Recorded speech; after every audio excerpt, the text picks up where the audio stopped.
días a los que nos siguen desde Perú y Argentina y buenas tardes aquí en España, delegados y delegadas. Les damos la bienvenida a esta edición del PUCMUN 2000, de las Jornadas Académicas del PUCMUN 2020. Mi nombre es Diego Sánchez, ocupo el cargo de director del Comité Legal Universitario.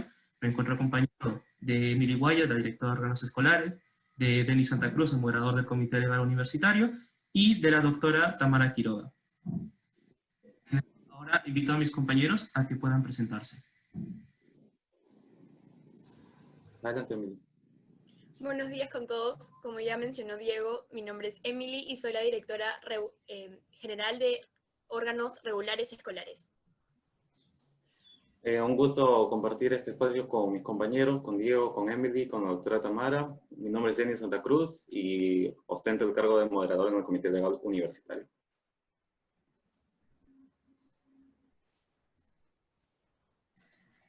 Invito ahora a la doctora Tamara Quiroga que pueda presentarse.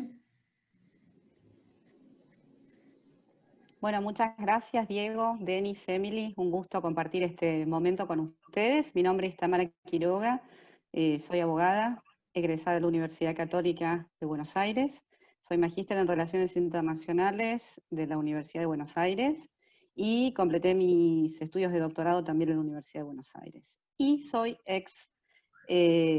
participante de Modelos de Naciones Unidas hace ya 20 años, así que un placer realmente para mí estar participando en esta edición que también están organizando ustedes. Realmente un gusto y los felicito.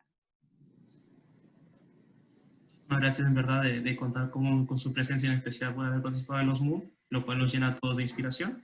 Y ahora pues estamos a la espera de la charla que nos brindará sobre el derecho internacional público y el derecho del territorio ártico. Tenemos entendido será por aproximadamente 15 minutos. Pasado este tiempo pasaremos a una breve ronda de preguntas de un máximo de 10 minutos. Así que cuando desee, doctora. Bueno, muchas gracias, Diego. Confieso que me han hecho estudiar porque realmente mis investigaciones tienen más vinculación con otras áreas del derecho internacional público, así que ha sido también un gran gusto poder volver a investigar y descubrir también este tema que ustedes han planteado. Voy a compartir mi presentación, por favor confírmenme si se ve con claridad y vamos comenzando. Sí se ve. Lo ven bien. Bueno.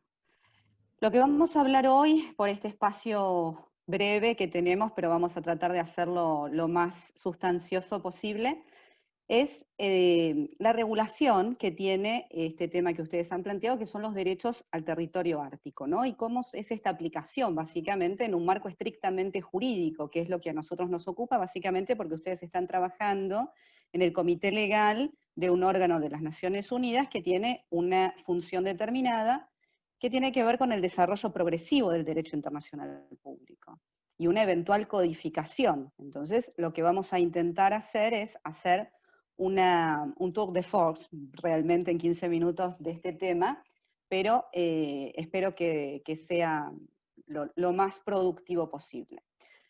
Yo lo que les propongo es hacer este intercambio que vamos a tener, esta charla. La idea es que podamos luego compartir nuestras opiniones o nuestras ideas, basados en 3 ejes de análisis que me parece que son muy interesantes como para hacer un kick-off fundamentalmente de esta temática, ¿no? En un análisis, como mencionaba recién, estrictamente jurídico. Primero es la cuestión del Ártico, cuál es esta naturaleza jurídica, y básicamente también cuál es la naturaleza jurídica que puede tener con relación al segundo eje de análisis, que es la posibilidad de un tratado ártico, la posibilidad de codificación de la temática, la posibilidad de contar con una fuente de derecho internacional público en la formalidad específica de lo que es la dualidad de fuentes que tenemos, o si específicamente el tema y más que nada el acceso al territorio o al océano específicamente, por eso también vamos a ver el tema de la naturaleza jurídica, puede seguir siendo regulado por fuentes desde el punto de vista consuetudinario.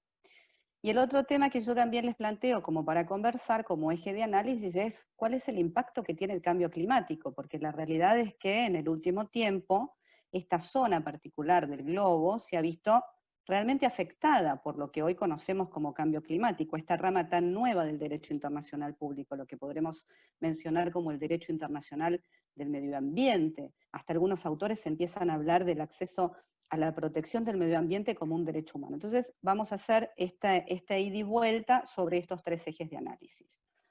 Yo lo que les he planteado también, que lo tienen aquí, eventualmente si ustedes lo consideran, después les puedo facilitar esta presentación para que la tengan también, están los links activos. Son estas fuentes de consulta, como les mencionaba, que realmente he tenido que investigar un poco también el tema del Ártico, porque bueno, uno desde esta parte del globo y como docente en Derecho Internacional Público, yo particularmente cuando doy mis clases, doy más que nada todo lo que tiene que ver con Tratado Antártico, con el otro polo, el que desde el punto de vista geográfico nos queda de alguna manera un poco más cerca, ¿no? Esta que nos es como más cercano, y entonces realmente me encontré con muy buenas producciones desde el punto de vista académico, y van a ver que mucho de lo que yo ahora les voy a comentar está basado en esta primera, que es una tesis doctoral de una autora de apellido Llaneva, de la Universidad Complutense de Madrid, que realmente lo recomiendo y lo menciono porque creo que es muy interesante el planteo que hace específicamente para ver si hay una necesidad de modificar esta cooperación actual que existe con relación al territorio ártico en una eventual codificación. Por supuesto que yo después también les brindo otras fuentes de consulta como para que puedan también investigar sobre los otros dos ejes de análisis, particularmente también un colega y amigo, el doctor Leopoldo Godio, específicamente con lo que tiene que ver con la protección y la preservación del medio ambiente en el territorio antártico. Avanzamos un poquito. La cuestión del Ártico y la naturaleza jurídica. La realidad es que cuando hablamos de la naturaleza jurídica del Ártico, tenemos que decir de qué se trata, ¿no? Y entonces la mayoría, yo creo que ustedes que ya son expertos en la temática, mucho más expertos que yo, porque cuando uno se propone presentarse a un modelo de Naciones Unidas, se hace experto en la temática sobre el tema que se va a tratar en el órgano que a uno le ha tocado, dependiendo de la delegación que a uno le toca representar. Y entonces ustedes ya seguramente saben que la mayoría de la región ártica está formada por un océano glaciar ártico de frágil ecosistema, situado específicamente en una zona, en la zona septentrional del globo, que tiene conexión con varias zonas básicamente marítimas, y que tienen en realidad también una apertura de península, la escandinava, con Islandia y Groenlandia, que también hace una particular función en lo que es la aplicación del derecho internacional público. Y esto lo menciono también para que empecemos a entender de qué hablamos, ¿no? Si hablamos de territorio, si hablamos de espacios marítimos, si hablamos de derecho internacional del mar, o si hablamos de alguna otra rama autónoma del derecho que es necesaria empezar a visualizar como para ver básicamente cómo está regulado el tema. Esta concepción, esta conceptualización generalizada y esta concepción específica de que es un océano, la gran mayoría del territorio, hace que en realidad sigan existiendo discrepancias. Y ustedes bien saben como especialistas en Derecho Internacional Público que cuando existen discrepancias y controversias hay una necesidad específica de solución desde el punto de vista pacífico. Básicamente porque eso es la normativa que manda y que establece la Carta de las Naciones Unidas. Pero la realidad es que no hay una unicidad de criterios, ¿no? Y entonces cuando tenemos que hablar de criterios de delimitación, específicamente de lo que es este territorio ártico, hablemos de territorio o hablemos de espacio marítimo, tenemos que ver realmente de qué hablamos, y existen un gran número de definiciones aplicables a la región polar del norte. El tema es que, a pesar de que existan temas de delimitación de soberanía sobre las zonas terrestres del espacio ártico, por parte de los 8 estados circumpolares, no hay tantas controversias. Ustedes ya saben a esta altura cómo es la regulación, o si están investigando sobre el tema, saben que hay una regulación específica y que hay una pequeña controversia, específicamente de reclamaciones, con una isla en particular que está de alguna manera requerida desde el punto de vista de soberanía, tanto por Canadá como por Dinamarca, que son unos de estos 8, vamos a decir 8 estados, los Arctic 8, que seguramente ustedes ya los están viendo. Y entonces no podemos hacer una misma afirmación en relación a la delimitación de los espacios marinos de la región, pero sí tenemos que recordar que el Polo Norte está formado no solo por los espacios sujetos a soberanía estatal, espacios, hablamos de territorios, sino también por los espacios que conforman la alta mar, o los fondos marinos, los fondos oceánicos. Y estos fondos oceánicos, la alta mar y los fondos marinos, tienen una regulación completamente diferente desde lo que es la Convención del Derecho Internacional del Mar. Y entonces no son susceptibles de apropiación por parte de ningún Estado, de acuerdo a lo que nosotros conocemos como el derecho internacional actualmente en vigor. Y entonces aquí nos planteamos una situación. ¿Cómo codificamos esto? ¿Se puede codificar? ¿Es viable una codificación del espacio ártico, como actualmente está codificado el espacio antártico, que no solo tiene un tratado, que ya tiene muchísimos años, porque data de la última parte de la década del 50, sino que ya está conformado en un sistema, el sistema antártico? Entonces podemos hacer, como en una suerte de estudio comparativo, la posibilidad hipotética de construcción de un tratado ártico. Y entonces ahí nos empezamos a pensar, ¿no? Debido al carácter encerrado que tiene el océano glaciar ártico, siempre que se habla de gobernanza de una región, los principales actores es esto que yo les mencionaba, ¿no? Los 8 estados, que son Estados Unidos, en representación de Alaska, Canadá en representación de Dinamarca, Canadá y Dinamarca en representación de Groenlandia y las Islas Faroe, Islandia, Noruega, Suecia, Finlandia y la Federación Rusa. Y entonces empezamos a hacer una hipótesis de la posibilidad de acuerdo de estos estados. Estamos hablando además de una posibilidad de hacer una propuesta de resolución o de adopción de resolución en el ámbito de las Naciones Unidas. Y esto que yo les mencionaba con la posibilidad del Tratado Ártico, ¿no? Estos conocidos internacionalmente como los Arctic 8, se han convertido en los fundadores y principales miembros de este Consejo Ártico, que es un único foro internacional que se dedica íntegramente a la cooperación circumpolar ártica, con excepción de aquellos aspectos relativos a la seguridad militar. Y esto también siempre es interesante, porque pareciera que los polos, todos los estados que forman la comunidad internacional, están muy de acuerdo, de alguna manera, en promover la cooperación internacional en pos de lograr fines científicos. El tema es que hay siempre una excepción, y es que cuando tiene que ver con la seguridad militar, particularmente porque ahí es cuando está de alguna manera en riesgo esta norma imperativa de derecho internacional, que es el mantenimiento y la paz y seguridad internacionales. Entonces, ¿cómo empieza a hacer sinergia específicamente esta necesidad de cooperación y estos temas de seguridad militar? Y entonces estos Arctic 8 lo que hacen es promover esta coordinación política, la cooperación técnica, económica, social y por supuesto la investigación científica. Y a decisión de estos estados que integran este consejo empezamos a ver mecanismos de lo que conocemos como soft law. Y el Consejo lo que no ha sido es constituido como una organización internacional intergubernamental, porque la realidad es que no tiene esta concepción jurídica tan tradicional, sino que más bien es un foro intergubernamental de alto nivel que opera sobre la base del consenso, específicamente con este objetivo: promover la cooperación, coordinación e interacción de los estados árticos con la participación de las comunidades indígenas del Ártico. Y esto es muy importante también, porque cuando empezamos a hablar de comunidades indígenas, aparece también otro principio de derecho internacional público, que es el principio de la libre autodeterminación de los pueblos. Entonces vemos como en esta temática hay muchísimas aristas del derecho internacional público que son muy interesantes para investigar.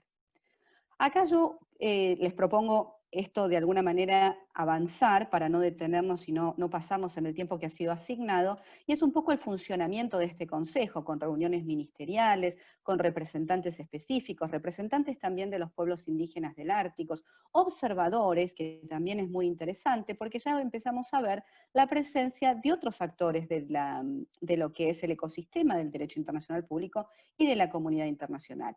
Estados que no son árticos, también organizaciones intergubernamentales, grupos de trabajo y cuerpos especiales. Entonces ya vemos como un sistema en realidad también en referencia al territorio ártico. Vemos un sistema que tiene una naturaleza jurídica específica y que también tiene un mecanismo de trabajo específico. Y entonces, de todas maneras, nos seguimos preguntando si es posible un tratado ártico o si en realidad podemos hablar de otro tipo de instrumento desde el punto de vista del derecho internacional público. Y hay una actividad específica del Consejo que tiene que ver con la protección del medio ambiente, lo que nos lleva a nuestro tercer eje de análisis, que tenía que ver con la protección del medio ambiente como un derecho humano, o eventualmente como hasta una nueva norma imperativa de derecho internacional público para algunos autores. Y la realidad es que desde la Guerra Fría existen algunas controversias que no tienen que ver específicamente con el tema de requerimientos de soberanía o reclamos por soberanía, porque pareciera que eso estaría como en una etapa superada. Lo que sucede actualmente es que la región ártica es una fuente de potenciales conflictos debido a una variedad de factores interrelacionados, que tienen que ver específicamente con la retirada del hielo marítimo. Y ahí es cuando empezamos a ver qué hacemos con el gran potencial de reservas de petróleo y de gas en la zona, porque al no estar los hielos aparecen los recursos naturales. Y ahí también aparece una necesidad de capacidad militar por parte de los estados costeros. Y esto es lo que quizá sería necesario que regule un posible tratado antártico. Lo propongo como hipótesis de trabajo, como potencial hipótesis de investigación. Y entonces lo que nos lleva a pensar es, ¿cuál sería la norma de referencia? Tenemos que ir a la Convención de Naciones Unidas sobre el Derecho del Mar como norma de referencia. ¿Cómo podemos empezar de alguna manera a anclar esta construcción de un tratado ártico, esta construcción de un tratado internacional? Y entonces, la realidad es que, como ustedes bien saben, cuando hablamos de derecho internacional público, si bien hablamos de marcos estrictamente jurídicos, también hablamos de un contexto político internacional. No podemos sacar el derecho internacional público de un contexto político internacional que de alguna manera impacta y afecta la construcción de normativa jurídica, tanto desde el punto de vista convencional como desde el punto de vista consuetudinario. Y el tema también es que este entorno político lo que evidencia es una afectación significativa en lo que son las economías regionales, los recursos de vida silvestre y los medios de subsistencia de muchas de las poblaciones árticas. Y entonces lo que han hecho los estados, estos Arctic 8, es comenzar a ampliar un poco más el círculo de actores. Y aquí es cuando viene la parte interesante de una potencial construcción de un tratado internacional. Si los estados árticos amplían de alguna manera este círculo de actores que van a participar en la gobernanza a través del Consejo Ártico, lo que vemos es cómo lo pueden hacer, ¿no? ¿Estos nuevos actores son bienvenidos? Por supuesto que sí, siempre que se comprometan a respetar las normas existentes, sean desde el punto de vista convencional o consuetudinario, y por supuesto los derechos soberanos y la jurisdicción de los estados árticos. Hay un tema, yo en mi opinión creo que los estados árticos no quieren precipitarse e influenciar negativamente esta cooperación tan fuerte desde el punto de vista de coordinación estadual, interestadual, ¿no? Hay como una situación y un status quo que ya se ha logrado. El tema es si podemos lograr algo más superador, si podemos alcanzar una fuente convencional, si la podemos alcanzar, cuál sería el rol de la Asamblea General de Naciones Unidas y cuál sería el rol de la Sexta Comisión también, cómo es esta propuesta, qué debería contener. Y entonces lo último que yo les propongo es este tercer eje, porque yo creo y considero que en la hipótesis de una potencial construcción convencional para la regulación de la temática hay que tener en cuenta indefectiblemente el impacto del cambio climático en el Ártico. Y entonces esto nos lleva a pensar que en un contexto de constante y rápida transformación de las características medioambientales de ambos espacios polares, y menciono ambos porque pareciera que nadie discute o no hubiera tanta discusión porque ya existe una fuente convencional con el polo sur. El tema es en el polo norte, qué se puede hacer, qué es lo que quieren los estados, cómo pueden avanzar en esta coordinación. Y entonces existe una creciente preocupación tanto en la comunidad científica como en los gobiernos estatales con relación a la fusión de hielo y las consecuencias que esto está produciendo en los territorios cercanos a los polos como en los estados y otras zonas geográficas. Y entonces lo que podemos decir es que la amplificación del alcance de estas consecuencias perniciosas del cambio medioambiental y la creciente interdependencia en este mundo globalizado es donde reside la participación, digamos, la principal y más notable razón de la importancia de analizar los mecanismos actuales de cooperación circumpolar ártica y las posibles vías de enfrentar retos para hacer partícipes a terceras partes, no ya solamente los estados que tienen algún tipo de reclamo de soberanía o que ya tienen injerencia en este Consejo Ártico, sino la participación de terceras partes interesadas en el proceso de gobernanza polar ártica. Y entonces, como comentario final, yo lo que le propongo es de alguna manera nuevas inquietudes o nuevas preguntas que nos permitan de alguna manera seguir promoviendo este debate. La naturaleza jurídica de la zona, en análisis, ¿haría viable la formulación de recomendaciones por parte de la Asamblea General? ¿Estas recomendaciones serían vinculantes? Les pregunto yo. ¿Qué tipo de efecto legal tendrían? Ustedes bien saben que las resoluciones de Asamblea General, por supuesto que no son vinculantes, son recomendaciones, pero generan derecho internacional desde el punto de vista consuetudinario. Podrían ser tenidas en cuenta para la elaboración de un tratado ártico. Y los otros dos comentarios apuntan específicamente a si este proceso debería ser precedido por la adopción de una declaración, porque las declaraciones ustedes también saben que si bien no tienen un efecto legal similar a lo que puede ser un tratado convencional, también crean derechos desde el punto de vista consuetudinario.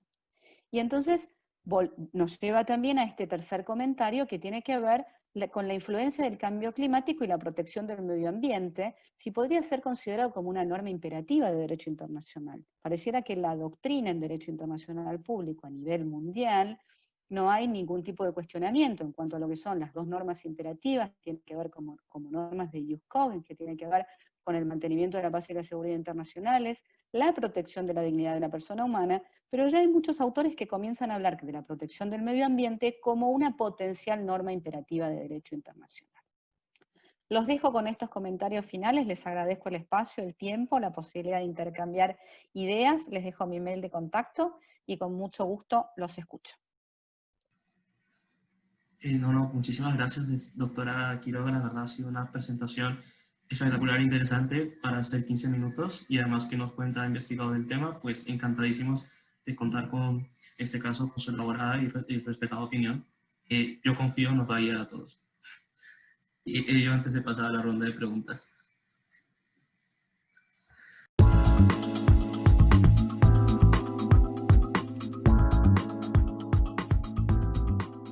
Así que con ello, bueno, tenemos organizado tres preguntas. Una de ellas la formularé yo en relación a la ponencia y las otras dos la formulará mi compañero Denis. Entonces, no sé si preferiría que, que lancemos las tres preguntas y una vez que concluyamos nos pueda responder a las tres, o si lancemos cada una y luego una respuesta a cada una. No, les propongo, Diego, que vayamos pregunta por pregunta y tratemos, creo que todavía te estamos bien de tiempo, ustedes vayan diciéndome para no extendernos, vale. Pero los escucho y contesto una por una, así creo que podemos explayarnos mejor. Vale, genial. En ese caso, la primera pregunta que te lanzaríamos es sobre la explicación que nos ha dado del marco de referencia.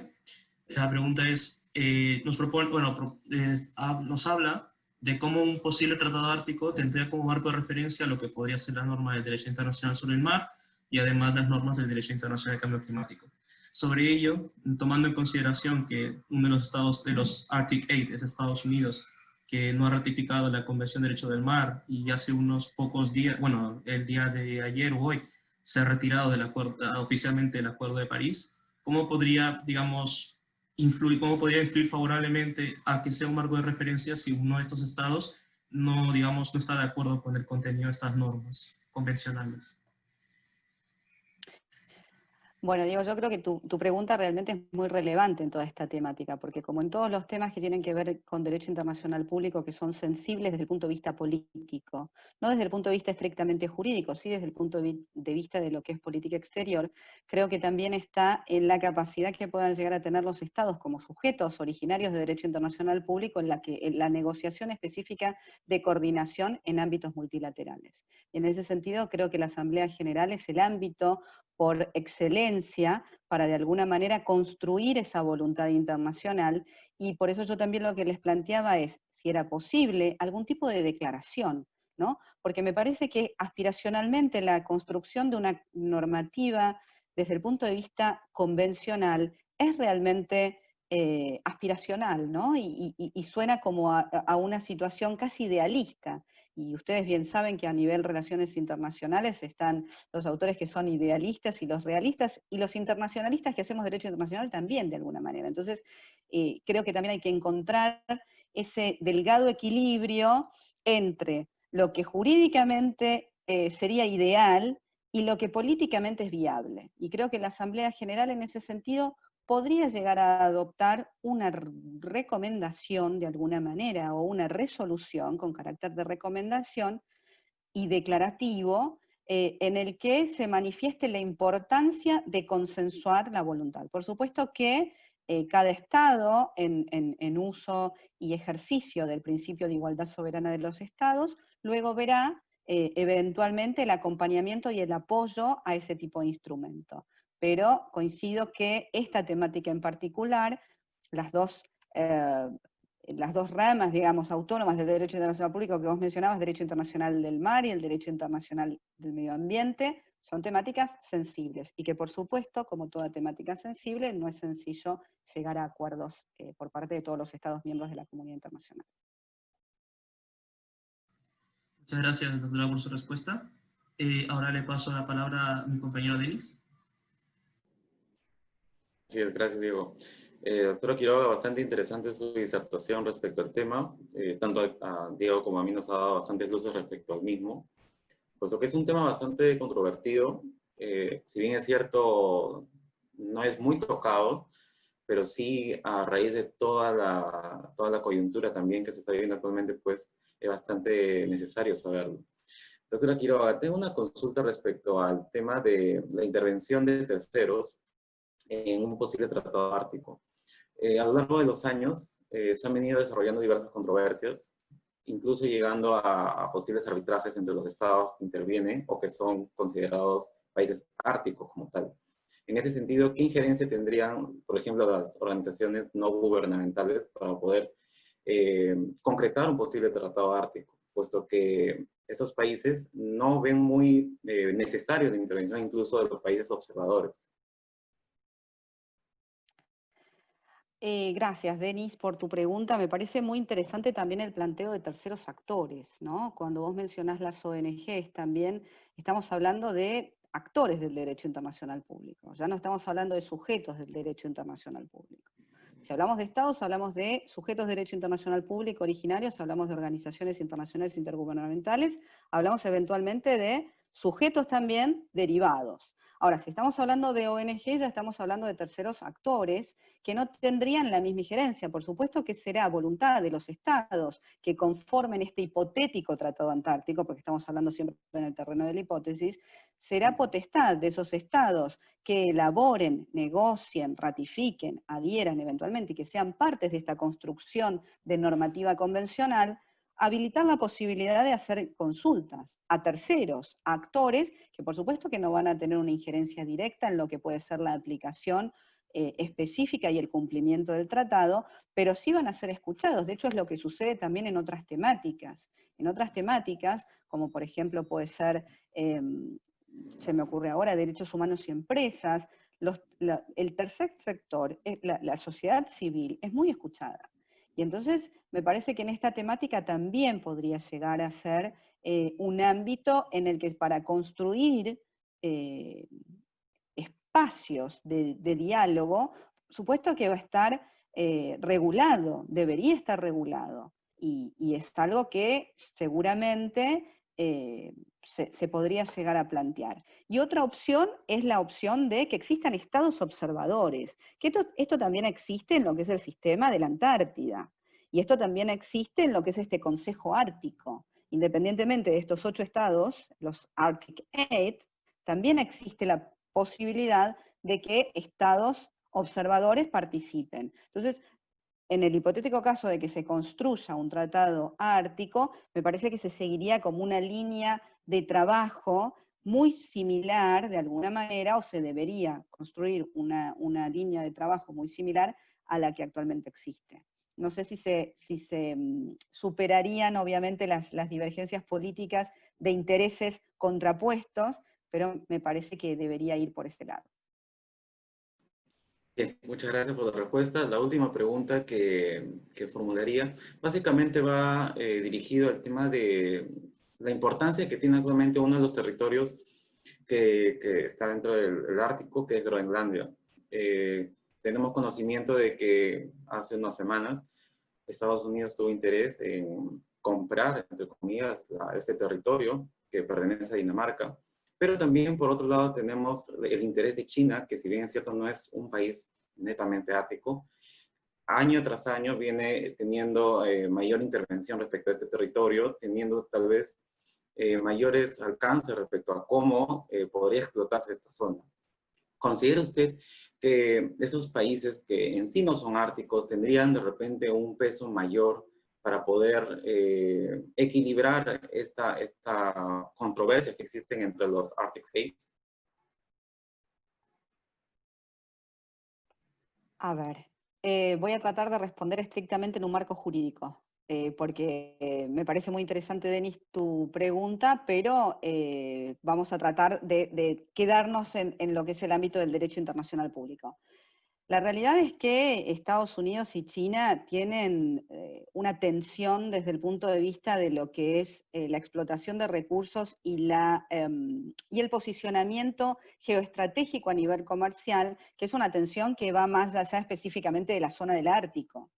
Y entonces yo creo que en lo que es la política exterior de ambos estados como sujetos de derecho internacional público, por supuesto que lo que es la geolocalización de esta parte es muy importante. Y por supuesto que Groenlandia es fundamental, pero desde el punto de vista estratégico. El tema que creo que también tendríamos que analizar es cuáles son los recursos que le brinda el derecho internacional público a ambos estados, como sujetos de derecho internacional público. Esto que vos mencionabas, desde el punto de vista de la transacción que vos mencionás, cómo se encuadraría, cómo se enmarcaría, y también hay un dato importante que me parece que no es un dato menor, que ambos países también son miembros permanentes del Consejo de Seguridad. Y entonces también hay un tema ahí en particular, que tiene que ver si este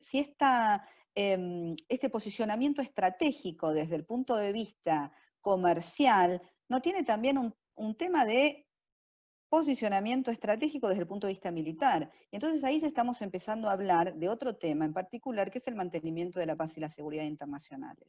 Y eso me parece que también puede ser interesante como un planteo ante el tratamiento en un Consejo de Seguridad del tema. No ya tanto en Asamblea General, lo propongo por ahí hablándolo ahora con ustedes, decir, bueno, ¿qué pasaría? ¿Qué pasaría con esta tensión existente entre dos miembros del Consejo, dos de los permanentes fuertes, que actualmente están en tensión por otras temáticas? Entonces, ¿cómo se resolvería desde el punto de vista del derecho internacional? Por supuesto que con impacto en la política exterior y con impacto en la comunidad internacional, pero me parece que también no hay que perder nunca de vista y la brújula del marco estrictamente jurídico para de alguna manera también comprender e intentar regular las temáticas, ¿no? Me parece que eso es interesante.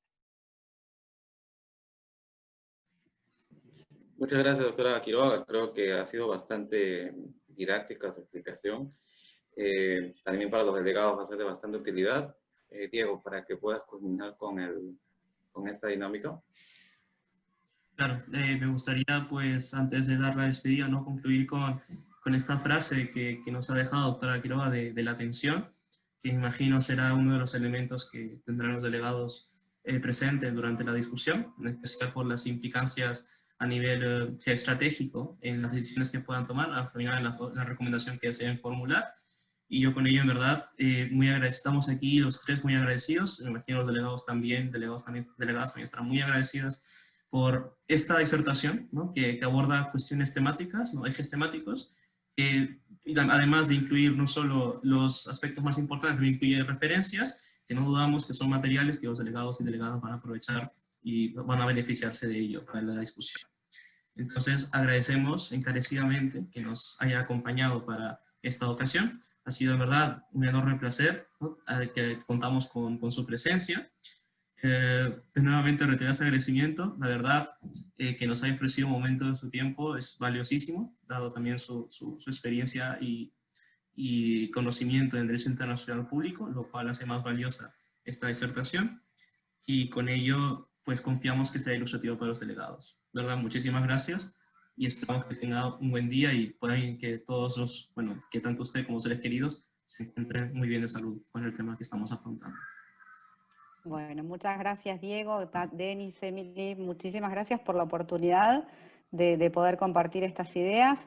Les deseo mucho éxito, estoy segura que les va a ir muy bien. Es una experiencia maravillosa hacer modelos de Naciones Unidas, así que a mí particularmente me ha gustado mucho participar en este encuentro.